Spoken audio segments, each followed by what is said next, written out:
I'm Chris Whitehurst, and this is the Terms, Tips, and Tricks for Real Estate. Go ahead and subscribe and ring that notifications bell. New episode each week, and you don't want to miss one. This is episode 146, and this is part 8 in our 12-part series on listing your home for sale. I love the people in the business side of real estate, but I'm also very fascinated by the legal side of it too. You can trace the land in our area pretty far back. The Albemarle area was established through land grants. Land was divided and documents were drawn up to determine the ownership. Each time the property is sold or exchanged, a new document is drawn up and recorded at the county courthouse. These documents or deeds give us what we call the chain of title. There are other documents recorded at the Register of Deeds, such as the deed of trust and other mortgage-related documents. It's important to note here how important your relationship is with the attorney you choose to use for the title search and deed prep. They're your attorney in the same way that I'm your agent.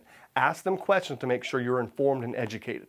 If you like these videos, there's plenty more over on my website at chriswhitehurst.com. Until next time, I'm Chris Whitehurst. Welcome home.